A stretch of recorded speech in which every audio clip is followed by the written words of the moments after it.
Hello, everybody, and welcome back to the Duel Screens Gamescast. I am one of your hosts, Stephen Fontana, and with me, as always, and he is always bringing the awesome sauce, he is Andy Asimakis. How are you, Andy? I feel sick to my stomach today. Oh. It's not because I ate Chipotle for dinner. It's because I got a good glimpse at our news for this past week. Oh, yeah.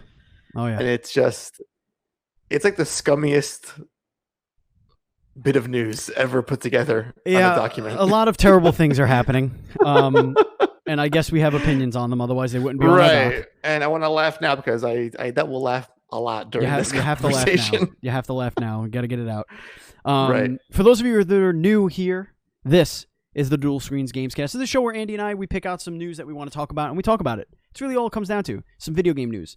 It's as simple as that. And it posts each and every Monday for your listening pleasure on your podcast service of choice, including our home, podbean.com, and of course on iHeartRadio, Spotify, Apple, Google, wherever the hell you listen to a podcast, it's there. And if you're listening on Apple Podcasts, please consider giving us a 5-star review. It would help the show out tremendously. And actually, you know what, Andy?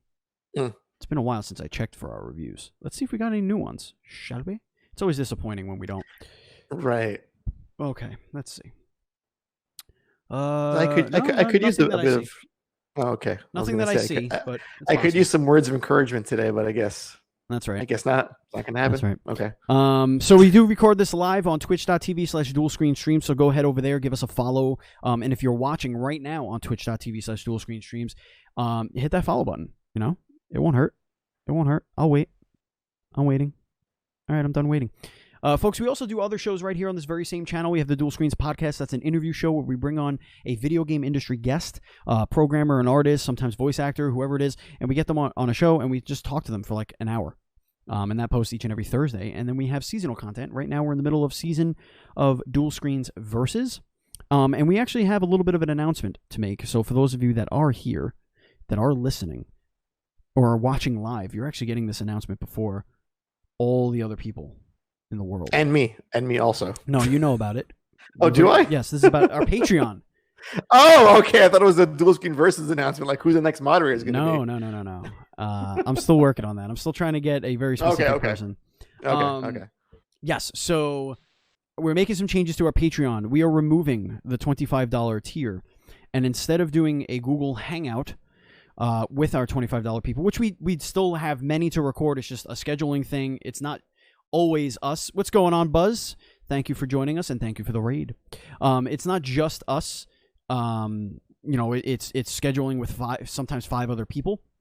So what we're going to be doing is Andy and I are going to be doing a new podcast specifically for Patreon supporters at the $10 tier and up.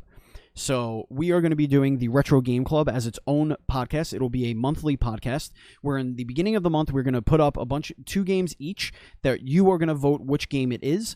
And then we're going to have like 3 weeks to play the game. And then all of your questions about the game, all of your, and of course we'll tell you what the game is if you want to play along anyway and send questions anyway, but maybe not listen to it. But if you can't support at that level, that's fine.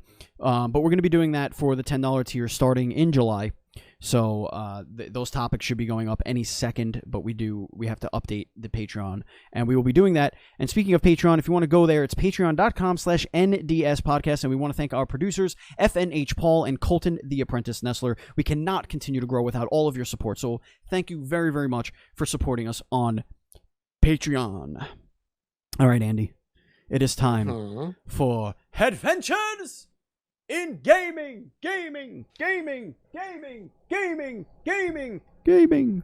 Andy, what you been playing? You didn't say future t-shirt. Is it a t-shirt now? No, I've given up all hope. Well, I'm on my second run through of Last of Us Part 2.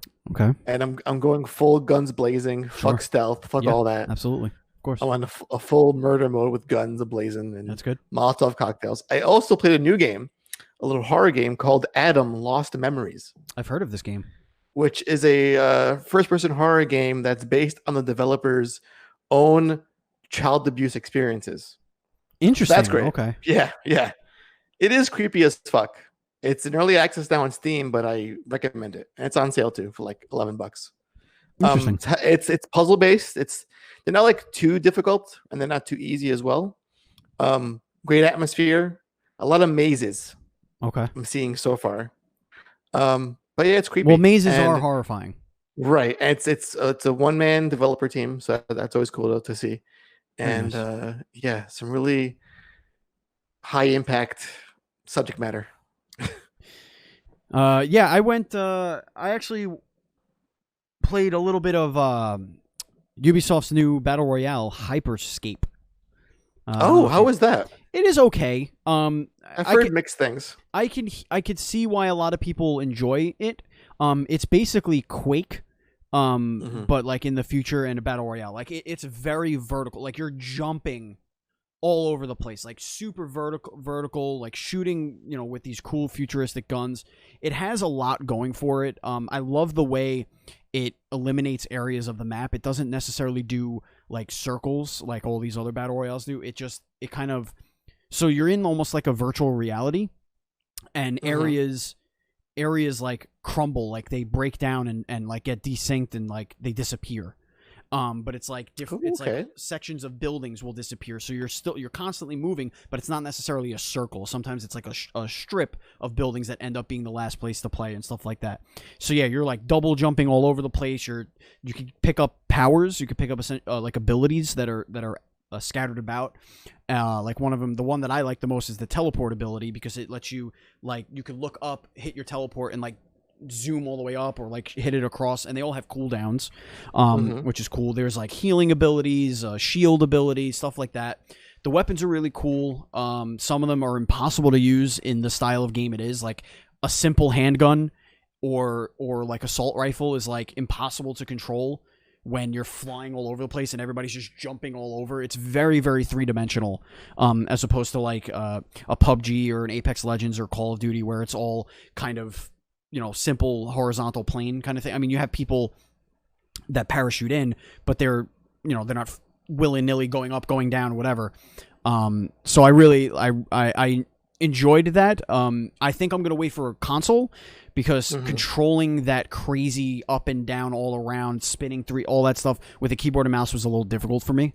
And it sounds like totally right for VR, given with people would vomit in VR. Oh my God. Honestly, I think it's perfect for that Quake, Doom, Unreal crowd. Like it's very fast paced, just running around shooting people like little flies, like all over the place. It's got a cool mechanic, like there's resurrection spots, so like when you get killed, you basically become like a ghost kind of, and you could still follow your team. You could like help, give them call outs on comms and stuff while you're just running around in the afterlife. But then there's these little triangles on the floor in various spots where you could stand and your team could revive you on them. So I mean, that's pretty cool. But it's got a lot. It sounds like what Lawbreakers could have been, like an actual good game.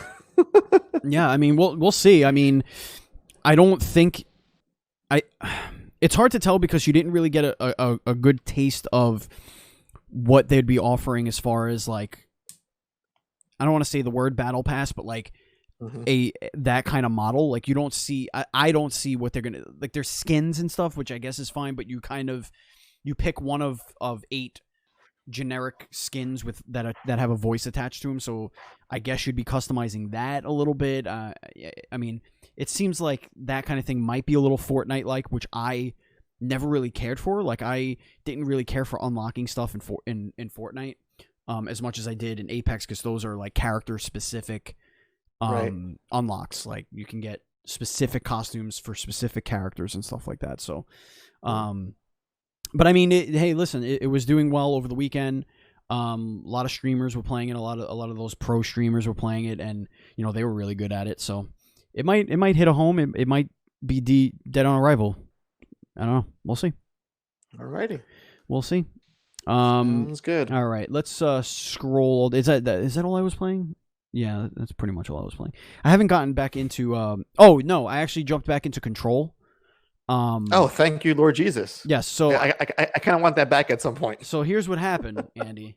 I get back in Control, and of course I'm in that issue. I'm in that situation where I don't know where I'm going. Where was it again? This Because fucking game. the map sucks in that game. Like, it's just awful. Oh yeah. So I wandered around until I realized that, oh yeah, this game wants you to actually look at these signs in the building, like to say, oh, this is this way. And you're like, oh, okay. So I figured out where I had to go. I had to go to the research wing. So I go in there, and then I find myself going like into the basically what appears to be some sort of hellscape. But this is after like an hour of playing, and so far I haven't had a save point. So I'm playing, and I'm going deeper into this thing, and there's these sacks that explode when you get near them. Oh, yeah. And I got to a point where there was none around me, and then like 4 of them ripped off the walls and came at me. Yeah, the fun part of the game. But I didn't see them because I was looking forward, and they came from like up here, and there's no indicator that they're coming. Anyway, I died, and then I went all the way back to where I was, and that's when I shut the game off and never looked at it again. This Last of Us spoiled me on save points. Just put it that way. Yeah, that game was very good about that. Yeah. Generous, even. Yes. Too generous with save points. Yeah, it was great with save points. Yeah. But control is but like... it does remove a bit of the challenge though. Like it allows you to fuck up over and over again, which it's good and bad, I feel. Yeah, but it doesn't allow... I think they're worse if you're playing on the hardest mode, I think. Right. So, okay. That's good to know. Yeah, I think it basically turns it into like a weird survival game. Mm-hmm. You get no save points in survival mode. Nothing. Only after chapters are finished. You have one bullet, and it's for you. Exactly. All right, so let's get into the indie news update. This is huge, Andy. This was pretty big, and not a lot of people were talking about it. Right, and there was I saw some other news that was kind of attached to this that I didn't realize until a little while ago. So Sony announced 9 games for their big indie game initiative led by your boy Shuhei Yoshida. Shuhei! So he introduced Worms Rumble, Haven, love that Haven, Carto, Recompile, which that game also is high on my list. Yeah, you were playing that. Where the Heart Is, Maquette, is that how you pronounce that? Sounds about right. Sure. Fist, Forged in Shadow Torch. Those are cool, like side-scrolling Metroidvania. You play as a rabbit with a mech suit, with a mech arm. Situation. Yes, that was the rabbit one. Yeah. Right. Yeah. Heavenly Bodies and Creeks, which if you played Machinarium, huge fan of that game. That's their next title. So that was cool. They announced these 9 games. But also in this, they announced a free quote unquote indie game as part of their PS Plus lineup, starting with Hello Neighbor in July. So we're getting, it looks like, 3 games every month with PS Plus. It says here that Erica was the game. Well, Erica is also in there, so we're getting 4 games. Oh, okay. In July. Is Erica not an indie?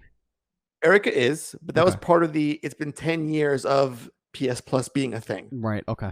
That makes sense. So here's a bonus game. So we're getting 4 games, and I assume it's going to be 3 games going forward every month. That'd be nice. That's kind of cool. Yeah, that'd be nice. I'm into that. Yeah, I like Fist seeing that focus really on good. indie games again from Sony. Yeah. Mm-hmm. Yeah, Fist looks really good. Oh yeah. I like that little bunny rabbit with the mech fist. Looks so cool. But he's got a human hand, which is weird. Right. It's a weird game. It's just like a bunch of furries running around in that game. That's all it is. This is accurate. This is an accurate description. I mean, I like it. I'm into it. 100%. Yeah. And being into it, it would all this would be okay, but it's when people are not into it that it becomes sexual assault. And that is the theme of today's episode, ladies and gentlemen. And I don't mean to make light of it, but holy shit, people need to stop assaulting people sexually. I feel like this was such a bad week for this kind of news. It was like once one came out, it was a snowball effect. And now we're just crushing the avalanche of sexual misconduct. So take us away with the first story. It's the first one. There's is more ridiculous. Than one of this. No, there's more than one of these. Several of these. So the Evo community was just destroyed. Evo Online was canceled. after co-founder was accused of sexual misconduct. Now, believe me when I tell you this, sexual misconduct is the least of the shit that happened this past week or week and a half in video games. So Joey Cuellar? Mm-hmm. Cuellar? I don't know. Sure. Or the Wiz, as he's known by online. Yes, the Wiz.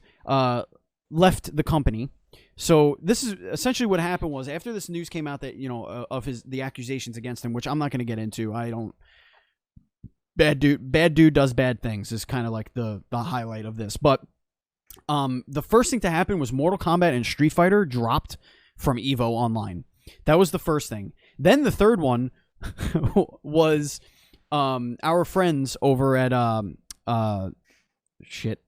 Main 6.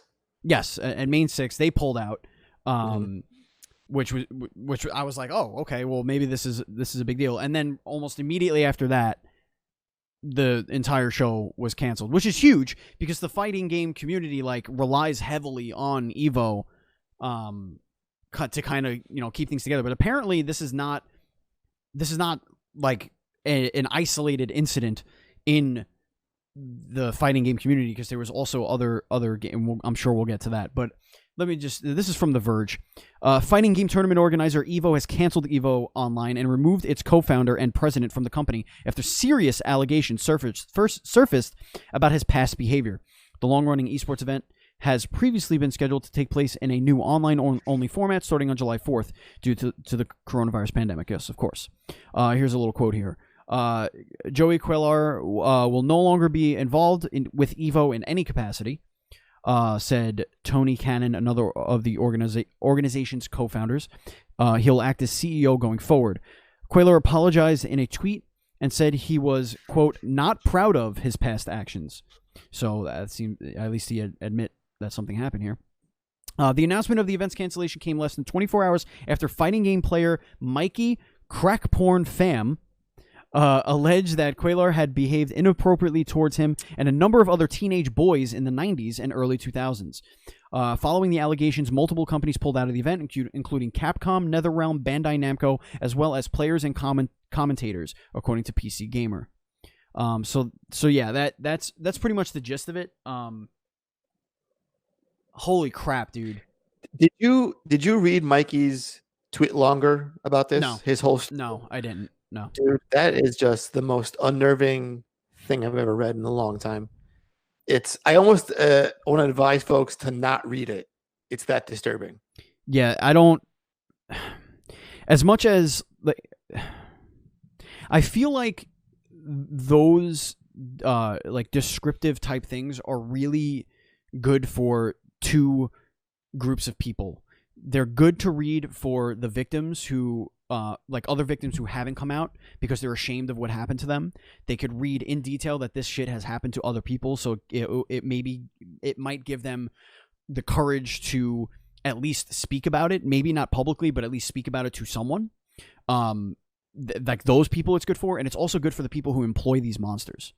That right, the people who are in charge of these people or give these people a platform, seeing the horror of their conduct. Like I know not to do these things, right? Like it like I was raised a certain way. You can make a case for, okay, maybe it's like a certain mental illness, or it's a this or it's a that, whatever it is. I don't whatever.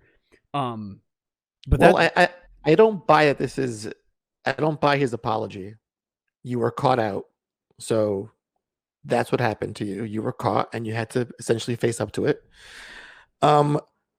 Also, I love how this is the same guy who essentially he took down Dead or Alive 6 over jiggle physics back in the day. Mm-hmm. He made a huge stink about jiggling titties in Dead or Alive 6. Joey, where the fuck are your core values now, my friend? So titties bad, diddling kids is totally fine in your book. It's insanity, right?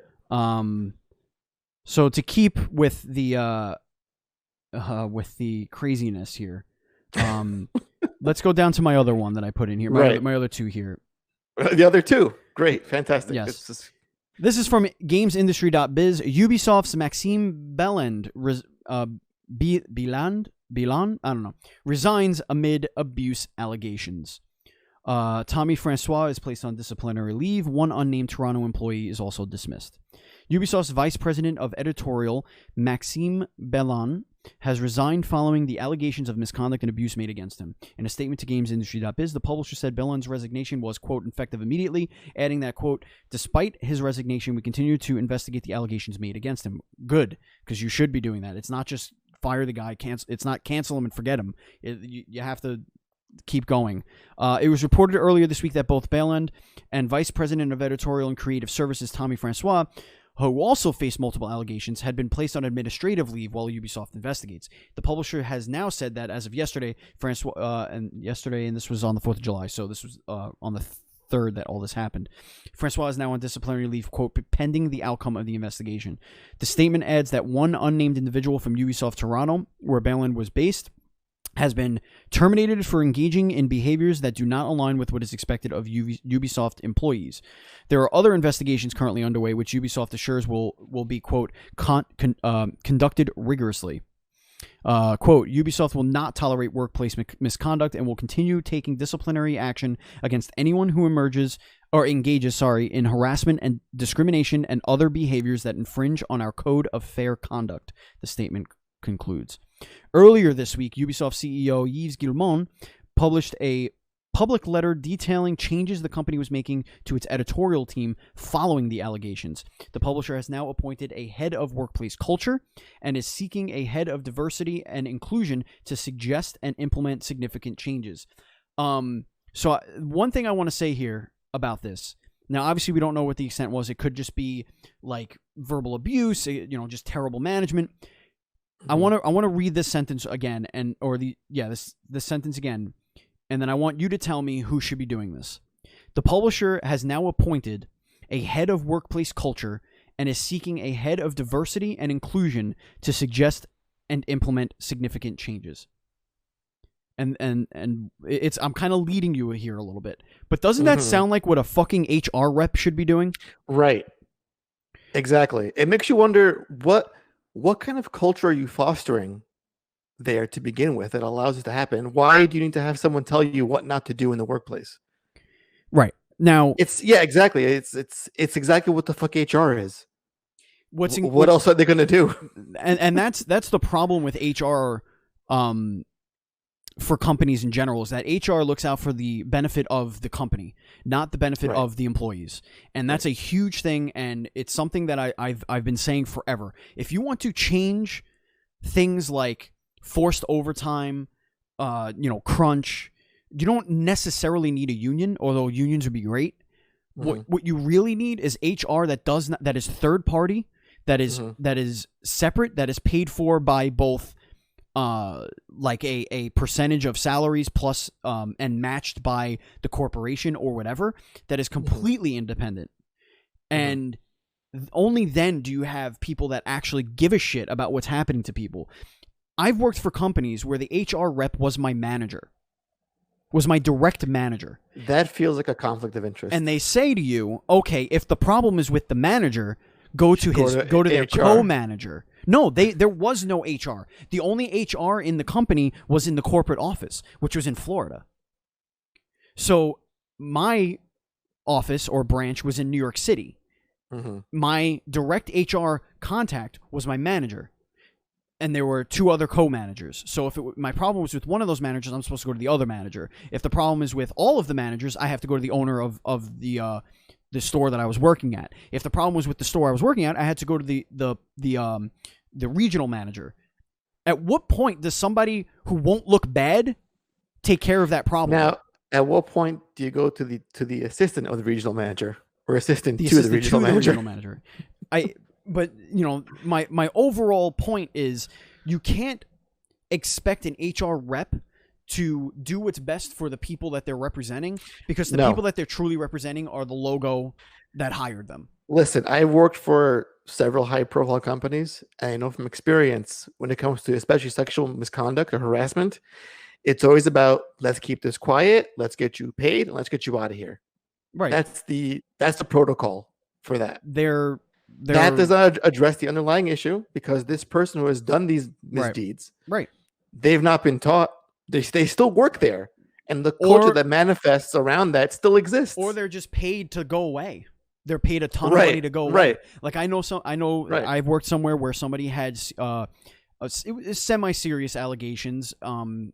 Like it wasn't like criminal allegations, but it was like something's going on, and that person was given like $500,000, and the only reason why we know that is because he was boasting about it. Like, yeah, they gave me $500,000 to not say anything. Well, here I am. You know, $500,000. It was, yeah, like ridiculous. On my one of 4 yachts. But like again, there's a deeper issue. There's a deeper problem that you're not addressing. You can bring in experts or whatever you want to do, but you've allowed this to happen. There's something that you're perpetuating in your office space. Yep.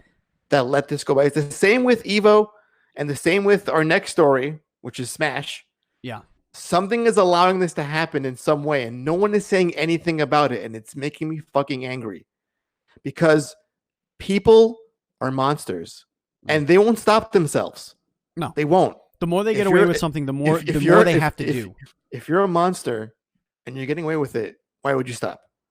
Yeah. So it's up to us to actually call them out when this shit happens. Right. So here's the next one from GamesIndustry.biz. Nintendo condemns abuse as allegations spread across Smash Bros. Community. The platform holder is, quote, deeply disturbed as more than 50 players are accused of a variety of sexual offenses. Deeply disturbed. Yeah, deeply. Boy. I mean, it's not technically their fault, but whatever. Nintendo has spoken out against the impermissible behavior by select members of the competitive community around Smash Bros. Series, following a wave of serious allegations. Over 50 top players have been named from the fighting game community, including some prominent Smash Bros. Pros and commentators. The allegations range from unwanted sexual messages and harassment to sexual assault and statutory rape. There are also claims of grooming and pedophilia. Great. Oh my God. In a statement to GamesIndustry.biz, the platform holder said, at Nintendo, we are deeply disturbed by the allegations raised against certain members of the competitive gaming community. They are absolutely impermissible. We want to make it clear that we can condemn all acts of violence, harassment, and exploitation against anyone, and that we stand with the victims.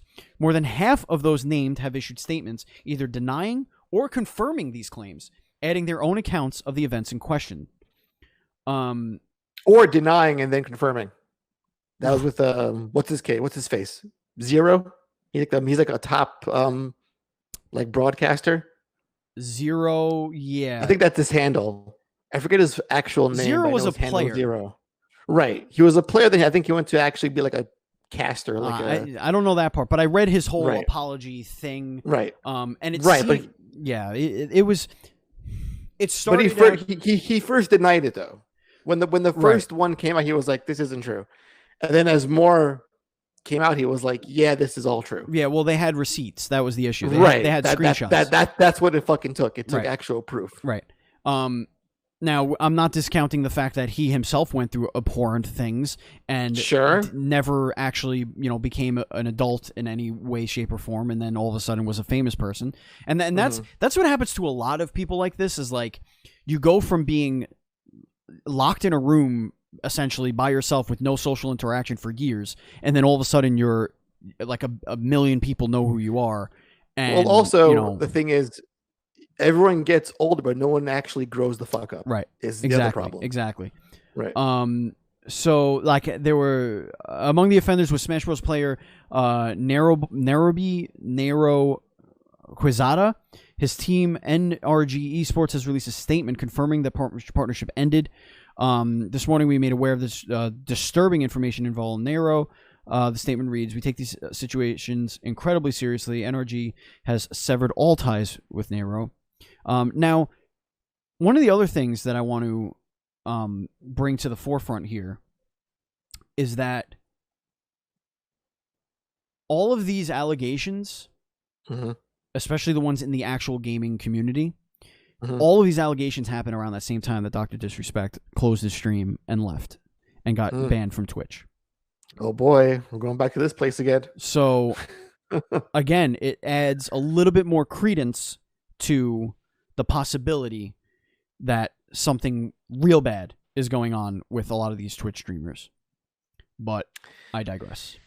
what I find the most amusing when it comes to the whole Smash Brothers community shenanigans Mm. is we have if you're in that community, you have no issue calling out those who smell like a diaper rotting in the hot sun. Right. And we can make videos about Smash players being smelly Mm-hmm. and calling them out for that. Mm-hmm. But when you have legitimate abuse against people, minors, I read stories of kids who are like 9 years old being physically abused for sitting in the wrong chair or sitting in someone else's seat when they want to sleep. Right. And no one around you is calling that behavior out. Why? Right. Yeah, it's a toxic environment, man. You there's a reason why adults or parents have to represent and be around their kids when they are doing a movie or a TV show. Right. Or they're a musician who are recording abuse, exploitation. You got to protect your own. You got to protect them because they can't protect themselves. Right. But when you're a competitive Smash player and you're 12 years old and you're playing in online tournaments and you're streaming on Twitch and you're interacting with a chat that you don't even know who they are, and like, do you remember how rampant I don't know what the word is, but like predatory, pedophilic, predatory shit was in AOL chat rooms? Oh yeah, That's what Twitch is. Except now you could see the kid. You could just scroll. Right. You could just scroll Twitch and be like, oh, he's cute. Boom, and like no 12-year-old should be streaming. Period. Ever. And also, I love how again it's like some of these kids don't even realize that they're being sexually harassed. No. Like some are just like, oh, like when you're offered like $20 to like show us your junk. Like I think one case with the with Joey from Evo. He was asking kids to show them their junk to see how big they were. Like, oh, I bet you're not bigger than I am. I'll bet you $20. And they think they won a bet. Like, oh, I'm bigger than this guy. I won $20. No, that's not what just happened. Terrible. That is not it at all. Terrible. It's just. Speaking of harassment, Andy. Yes. Let's go to your bottom one there. Oh my God. Oh my God. It's just. See, this I could have called like last week. Or the second I played the game for the first time, I would have guessed it a mile away. Yeah. So which is sad. So, Laura Bailey, who voiced many characters in gaming, and most recently go ahead. Abby in The Last of Us Part 2. And did the mocap for Abby. Right. Is getting death threats. Herself and her child. Over just playing a role. Didn't create the character. Didn't write the story around her. She just did a job. Doesn't even look like the character either. I saw the actual model for her. It's actually a spitting image. Yeah. Which speaks how good that technology is when it comes to facial capture. So first we have the game being review bombed. And now we've gone to the next elevation is death threats to the talent. And I think as of today or yesterday, even Naughty Dog themselves got death threats against them and their family. Yep. So this is a weird thing because, I worked for YouTube for a long time and we had extensive talks about YouTubers getting harassment in their comment section. Yeah. And, my perspective was a lot of it is to get a rise out of you. Like if a troll can get to you to where you're posting their message on your Twitter feed, that's a victory for them. Right. And my solution always was, if these threats are credible, which, you should always think they are, because when you read some of this shit, it's disgusting. You go to the FBI, you go to the authorities, you report it, and then let them take over. But you don't give them the power or the satisfaction of that it's gotten to you at some point. But then again, you also want to highlight this because people should know that this exists. And it isn't. We shouldn't be doing this. Hmm. I don't understand what goes through someone's mind that you're sending a death threat to just an actress for doing her job. Yeah, I think they don't understand the difference between fiction and reality. Right. Like it's Abby's not a real person. She's not real, but Right. it's Laura Bailey who's doing the voice. Right. It's someone playing a role. Right. You know that much. Yeah, but people used to get so mad at like actors that played a villain. Like that's something that was always around, and the actors used to take pride in it. Like they used to say, "Oh, I was so good at my job that you think I'm real. Like you hate me because of a part I played." Like a lot of actors used to take that as, I'm trying to think, there was one that got a lot of hate mail, and I forget who it was, but it was a famous actor that played a bad guy, and I can't remember who it was. And it wasn't that long ago. It was like in the 2000s somewhere. But it was like it was the same shit, like just death threats. How dare you?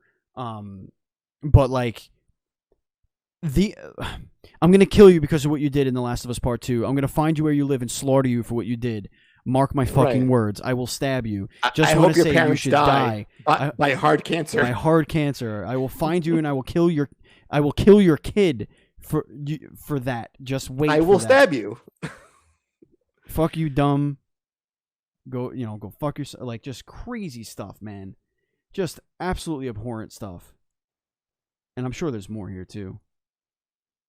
And this is the kind of thing it gets on my nerves because you can't. It doesn't allow us to have a critical discussion about this game's characters or plot because now it's all this noise. Like if I say, well, I didn't like Abby because of X, Y, and Z. This is the shield now that we can throw up against that. Well, you're just one of these people. Like, no, I have a legit opinion, but nope, we have this now. This is the focus. Right. And it takes away from intelligent discussion and debate. Yeah. Which for sure. Which is what her character brings to the table. It's about choice and morality. It's like it's letting us have this conversation. Like you could hate her, but I love the debate that it brings. Right. Why can't we take it for that? It's all so many layered. It's a 7-layer dip of fucked up. Any way you look at it. Yeah, man. I honestly, I don't get where that train of thought is. I don't get where that sense of entitlement is. I don't get where people have some people's faces are their profile picture, and they still send messages. They have their actual name in there. Right. I don't get it. Insane, dude. All right. PlayStation has a boycott. Right, they do. Let's talk about that. And you know what? So does Xbox, but they didn't announce it, which we'll get into that in a minute. It's just awkward. All right, so PlayStation is latest to join in the Facebook ad boycott, which, in case you're wondering, there's a thing going on for July called #StopHateForProfit to suspend all your ads on Facebook because folks believe that Facebook is profiting in hateful rhetoric and speech. So to combat that, we're going to get them where they make their most money, their ad revenue. So here's Sony's statement, which was issued last week. In support of the #StopForHate campaign, we have globally suspended our Facebook and Instagram activity, including advertising and non-paid content until the end of July. We stand for working and playing together for good. So they join now about 300 or so participants in this whole campaign, in this boycott, which includes, but you wouldn't know it, Microsoft. Mm-hmm. Which is a little awkward because they just joined Facebook Gaming. Yeah, it's a little strange. It's a little bit of a deuce chill moment. Deuce chill. I mean, yeah, that pretty much speaks to how Facebook operates, right? Like it's so fragmented and like one hand doesn't know what the other hand is doing over there at Facebook. But at the same time, it's like, why July? Why not just be like, until something changes, we're not going to advertise at all? That's where Sony and everyone that's taking part of this boycott, they kind of lose me because it sounds noble. It's not really noble at all. It's 1 month.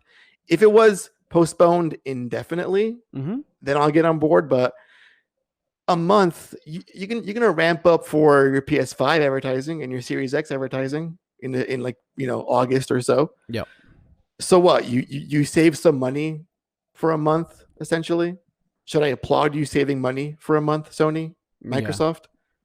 Really? Is that what I'm doing? Congrats. And Mark Zuckerberg, what, he lost like $7 billion of his net worth. The dude's worth like $90 billion. Think he gives a shit about $6 billion, $7 billion? Think he's crying about that? 0% crying about it. When he first says of all, he's a like, robot, so he can't cry. Yeah, when he says things like, "Oh, they're gonna come back," and they will come back. Of course they'll come, because that's an effective marketing platform, Facebook. Right. So where's the incentive to change? Really, it's not really there. There's none. You're essentially telling Facebook, "Hey, we're gonna temporarily make things uncomfortable for you for a little while." No, but we'll be back. This to me is like you have your pride flag for a month and you take it down when July 1st rolls around. It's, oh yeah, everyone's on board for a month, and then when it's over, it's like no one gives a shit. Yeah. So we did it for the month. What more do you want from me? Yeah, I mean, absolutely. It's I don't know, man. Like I feel like there's a part of me that's like, just let people do whatever they want, but at the same time, I feel like we need to have a responsibility as, if corporations want to be treated as people, if corporations want to throw their money around and influence elections over and over and over again, they should have a responsibility to, do the right thing at the expense of profit and have some accountability. Yeah, and maybe say, hey, this country's torn in half or maybe in a third or whatever, and there's so much hate. Maybe we're not going to just further that divide. We're gonna contribute to the solution to the problem as opposed to just perpetuating the problem. We got to monetize that hate, because it's easy. I mean, hate sells, that's for sure. You have no idea, Stephen, how many times I was thinking of making like just the most trollish YouTube channel in the most borderline hateful rhetoric. It's just it doesn't violate the TOS. It's just on the line of it, right? Because that is a highly marketable industry. I mean, look at the angry it works, video game and it works on both sides. Yeah, of course. The angry video game nerd makes a living off of tearing old, bad, sometimes good games just to shreds. Like, now it's a character, and it's a character because he does other videos on his channel that is right, and he's broken out of character to like say other things. Right, exactly. Clearly, but then you look at Dr. Disrespect, who is always walking around with that stupid fucking wig on and his mustache. And he films in a bathroom and says, "Oh, it's because I'm in character." No, fuck you, dude. Take off the fucking hat for a minute. Be a human being, and understand that there's a goddamn difference. I've actually known influencers like that, who like they're just always in that mode. Like, it's just us talking. We're having lunch. You don't have to be in. Turn it off for like 10 minutes. I beg of you. I beg of you. Somebody asked me in my stream yesterday. One of the kids that hangs out with me in the stream asked me if I'm like that in real life. It's like, are you this? No, like just this, like energetic and whatever, upbeat. I don't know if it was yesterday. It might have been Saturday, but like asked me if I was like that in real life, and like I struggled answering because like I feel like I'm myself. Like I am a performer, but I'm not a performance. Right? Like I'm not. I mean, being on the camera does elevate your haminess. It accentuates what I do and who I am. Like it's a magnification of it, but it's the same magnification you get when I'm around like a bunch of family members and I'm just having fun with them and entertaining them, or if I'm around a group of strangers. Now it makes, I mean, and I also think that's the difference between an extrovert and an introvert. Like an introvert, it takes a lot of energy for them to do something like that, right? Mm-hmm. Whereas for me, it comes very naturally. For me, being isolated and alone is more draining than being in a group, and being, on all the time. And and then also you get your anxiety with big crowds too. Also, yeah. Oh, I always do. Like I get anxiety with big crowds all the time. Mm-hmm. Like when we go to PAX, like I'm like, fuck, it takes a lot for me to like. Oh my god, people, so many of them. Yeah, and it's not even like fear. It's more of like discomfort, you know? Right. But I don't know how we got to that, but yeah, like for Facebook, they have a platform to make change. They're big enough and they're in enough people's living rooms and pockets where they can affect things like like discourse. They just can. They have the ability to steer a conversation in any way they want just by showing you certain things more than others. Right, but then you run into the whole issue of, I'm being censored, or you're not showing this part of the conversation, which that's the main issue. But yes. But the issue is that if I'm getting negative of this, I'm getting negative of topic A, and you are getting the other side of topic A. You know, we're just getting targeted. We're targeted because they know I click the things that piss me off. You click the things that piss you off this way. Right. Instead of just saying, no, their algorithm doesn't apply when it comes to politics. For political things and things that matter, like socioeconomical issues or whatever, we're just going to show you everything. And you click on whatever. But they can't do that because that's not what makes them money. What's scary is I feel like my Facebook page is just Reddit, but I just know all the users that are posting links. That's what it feels like when I scroll through. Yeah, essentially. All right, we're getting away from video games. Let's get back in here. Here's a little bit of, I guess, kind of weird news. Crisis Remastered is getting delayed. It's going to be coming out, I guess, in August, I think they said. And they pushed back the trailer reveal. I wonder why. But here's a quote directly from the Crisis Twitter. Dear Crisis fans, as you know, Crisis Remastered will be coming into the world. It's a weird way of saying that. This year. And at the same time, the Crisis IP will debut on the Nintendo Switch. Your passion for the Crisis franchise, deserves an undeniably high-quality game, and we are committed to delivering just that. To ensure that we meet that commitment, we will need to delay the launch date on all platforms and trailer premiere by a few weeks. Because they already started, pre-orders for Switch will stay open, but pre-orders for all other platforms will be delayed as well. The features you're looking forward to are already set, but we want to take the time on polishing the game. Obviously, makes sense. Especially if it's only a few weeks. You might be aware of the leak yesterday, and we want you to know we've seen all the reactions, the good and the bad. What was that sound? That was my dog's reaction to the Crisis trailer. Yeah, and we're listening. We're still working on a number of things in the game, as well as the storefront. Ooh, storefront. Interesting. Please keep the love coming, and rest assured. Isn't it assured? Yeah. Short. Rest assured. You'll have the game you love shortly. Okay, well, whatever. There it is. Crisis is delayed. Because it looked like dog shit in the leak. Is that what it was? Because I didn't actually see the leak. I could care less about Crisis. But. I think what happened was it was leaked before the gameplay reveal, and people were just totally roasting it online. And then they took a step back and said, "Hey, this isn't ready yet. We'll see you. We'll see you later."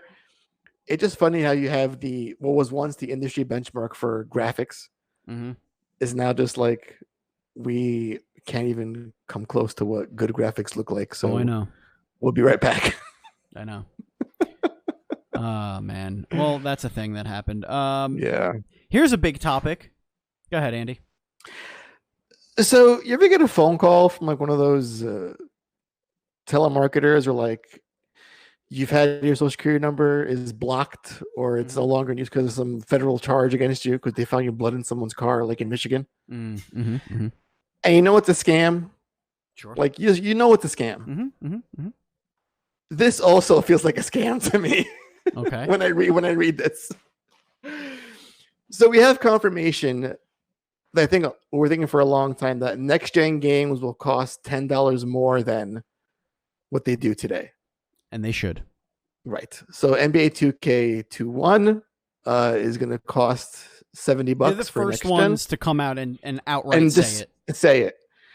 Now, the the scam part of this is their announcement of a what their smart delivery looks like for this game. Yeah, what the fuck? Okay. And that's explain this one. Let me explain.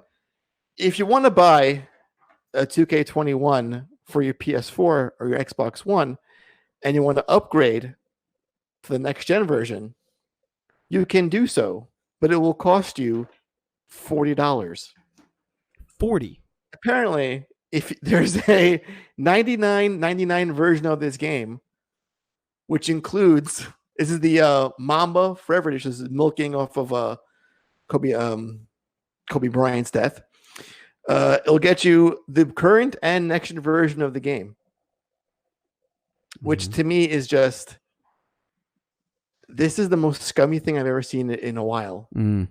How first you're gonna use this guy's death to promote this game, and then this hideous package deal of $40 to pay for both versions. You get like in-game stuff too, and like yeah, I'm sure there's basically a collector's I'm edition, sure there's a little bit of perks. Yeah, but now they weren't the first on the scene with the whole current gen to next gen, with the whole cross generational, like plans. We've had Cyberpunk come out the gate saying, "Hey, if you buy the game for PS4 or Xbox One, your next gen version is free." This makes me wonder if like games like sports games are going to be not feature one-to-one, old gen to next gen. Like I wonder if they're going to be slightly different games. Right. Like NHL 2001, I think it was 2001. It was either 2001 or 2002. Was PS1 and PS2, and they were completely different games. Like they were different graphic engine, different different everything. Those were different times, I know, but but those games also cost different. I also want to add this is the most PR spiel I've heard in a while as well. So they were asked if that $70 price point was the new standard for 2K's console games. Going forward, Buzz says in the chat here, he's saying that you're saying it wrong. It's basically if you buy the Ultimate Edition, which is $99, which is $100. If you buy that, which last year's Ultimate Edition cost the same. If you get that version, you get both versions of the game. Right. Not that it's $40 additional, to add it on. That's what it reads like to me. Regardless if there was a next gen, like if this was last year, you'd still be paying $100 getting all this stuff. Except this year, you get all the stuff for $100 plus next gen's version of the game. Right, but they refuse to comment on a smart delivery system or a cross gen upgrade. They didn't comment on that. I remember when I upgraded from PS3 to PS4, Final Fantasy XIV charged me $10 to upgrade it to PS4, the PS4 version. And then I lost the PS3 version by doing that, by the way. Right. Right. I'm just saying, like, when you have so many other publishers or developers saying our game is going to be free to upgrade, and then we have this weird, like, just murky area where you're trying just to gouge people, I feel. Some companies are going to charge you $10. It's as simple as that. Like, they're not going to want to lose out on the $10 if the industry standard is $69.99. They're going to want that $9.99. It's as simple as that. They're going to want that $10. And they also said, with nearly endless replay value and many new additions and improvements only possible on next-generation consoles, we believe our updated suggested retail price fairly represents the value of NBA 2K21. Games cost more than. So I look forward to seeing that breakdown of both the current and next-gen version of this game to see what exactly the value is that costs $10 more.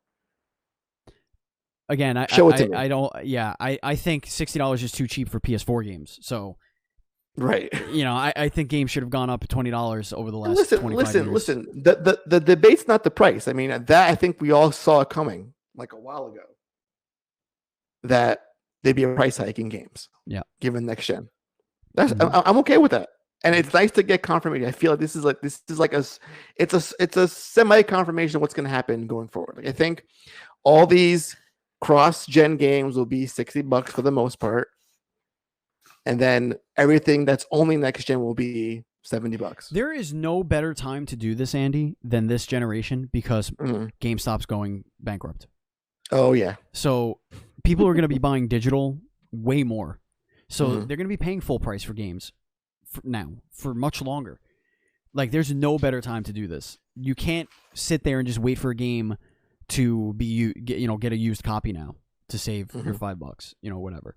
Because those places are not going to exist in But 2 Steven, years. they got Reggie, so they're going to be fine. Yeah, well. The Hype Zone, Andy, rest in peace, Pyramid Head's ass. Yeah, this is a good one for me because it combines my two great passions in life, Silent Hill and a juicy ass. Yeah. So, we've discussed a lot of allegations on this podcast today. We did. Serious sexual allegations, pedophilia, assault, physical and verbal. And we're not making light of those things. Those are we're not. And of course, when those come to light, people hopefully own up to them and face their misdeeds of their past and are held accountable for those misdeeds. Correct. But that doesn't apply to the good folks at Behavior Interactive when it comes to the denial of the nerfing of Pyramid Head's ass in Dead by Daylight. Give us what we want. This is, Matthew. in my opinion, this is like, how do you erase the ass of a great figure in horror? This is an iconic personality, and to belittle his ass is insulting. It's terrible. It is, in my view, his most important asset. It is. It's the ass. It's that ass. So that's how you know he's coming. And I mean, if he's not thick, how are you going to take him seriously? Terrible. The guy wields a great knife. Gotta have a great ass to go along with it. We're just speaking in facts, people. It just sounds like you're trying to undaddy. I think what's happening is Behavior noticed the sexual dynamo that is Pyramid Head, and they thought the world's not ready for this sexual icon. When you take a step back, he just has raw sexual energy. This is true. Big dick energy, as they say. Huge. And they wanted to get ahead of that and just nerf the ass because it's a bit too much. I mean, we want to have folks actually play the game and enjoy this character. We don't need that kind of distraction. Exactly. Andy? Exactly. Yeah. We have a mailbag question before we get to the end of the show. We do. If somebody asked you, this is coming from Colton the Apprentice Nestler.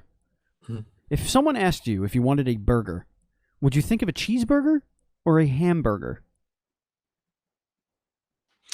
I would go to cheeseburger immediately. I would too, yeah. Because to me, a burger by default has cheese in it. Yeah. It just seems the way to go. Like, you want a burger? Like, yeah. It's better to have fucking cheese in it. Yep. I like tomatoes, pickles, onions, that's lettuce. Those kind of things are for debate. But cheese I think it should be a standard. I agree. Yeah. Buzz Killington has submitted a story for us to cover, and he just wants us to mention that the Xbox Game Showcase has been scheduled officially for July 23rd at 9 a.m. Pacific time. Yes, and Buzz, we were going to mention this, but because we want to talk about our expectations or our predictions, that would be a whole 10 minutes or so of this podcast, so we're going to save this for this coming Sunday. Right. We'll do that on well, maybe we should do that on the 19th. Sure, why not? For the show leading up to it. Yeah, for a future segment, for a future episode. Yes. We're gonna do our predictions for on the 19th, and then we'll see if we can do a watch along, because that's gonna be at noon. Oh. Maybe we could do a nice little watch along. Yeah, I'm up for that. Let's do it. I'm very excited for this show. Yeah. Yeah, finally, let's do it. I mean, I don't care about Halo too much. Have it for a long time, but Hellblade. Yeah. Still gonna play the that. other one. I want to see the medium. All that good shit. Buzz, the other story that you put in here is bullshit, but whatever. Xbox is reportedly interested in acquiring WB Interactive. Microsoft is reportedly interested in acquiring Warner Bros. We actually spoke about this a couple of weeks ago, like as Microsoft being a possible person that would, or company that would want to buy it. But yeah, it looks like they're joining like a slew of other publishers, Activision, EA, Take-Two, acquiring WB. And again, just for the studio itself, not for any of the licensing. For all the different studios, yep. Right. This is just the one main studio. It's Warner Brothers Studios, and then they have other teams underneath it. That's fine. But as far as the licensing goes, Lego, Harry Potter, Batman, that can all stay with AT&T for all we know. Yeah, I know. That's the thing. Like they could probably make more money like Disney does licensing out their properties as opposed to letting the studios run away with it. But I digress. We'll see. We'll see it as more of that story develops. We'll talk about it more. But right now, it's just they're reportedly is just another word for rumor. So we'll see, folks. That's going to do it for the show. Thank you so much for watching. If you want to follow us on social media, we are at NDS Podcast. I am at Batchild27. Andy is at PantsGuy. And you can join our Facebook group at facebook.com/groups/DS Podcasts. Follow us on Twitch. Hit the follow button to twitch.tv/Duel Screen Streams. You can follow my stream as well at twitch.tv/Batchild. And if you want to follow us, give us a subscription over there on YouTube. youtube.com/Duel Screens TV. That's youtube.com/Duel Screens TV. And if you want to purchase any of our merchandise, go to duelscreens.com/store. Andy? Yes? Is there anything you want to tell the kids before we go? Looking forward to better news next week. I think next week's going to be huge. I think we're going to finally get like movement on the whole harassment thing. Like people are going to get in trouble for it. And like that'll start to or the assault with all like actual physical trouble is going to happen. But I also think we're going to get some really cool game news. Because don't we have in a couple of days on the 11th, right? We have on Saturday I think it is. We have Devolver, right? Oh yeah. Yeah. So we're going to be able to talk about that, which is going to be great. Thank you for listening, everybody. Thank you, Andy, as always. Thank you, chat, for your questions and all of your other fun stuff that you gave us to do. We love you very much. That's going to do it for us. This has been the Duel Screens Gamescast. Stay tuned on this very channel, this very network, for the Duel Screens Podcast, which is going to post on Thursday. And we have the lead programmer of Election Year Knockout. Ooh, that was a fun episode. It was. And if you want to go to our Patreon, patreon.com/NDS Podcast, and for $5, you get that episode early. It is up right now. We put it up this morning. So go ahead if you want to listen to it beforehand, before the rest of the world. We love you. Thank you, Andy. We do. Thank you, listeners. And as always, please be excellent to each other.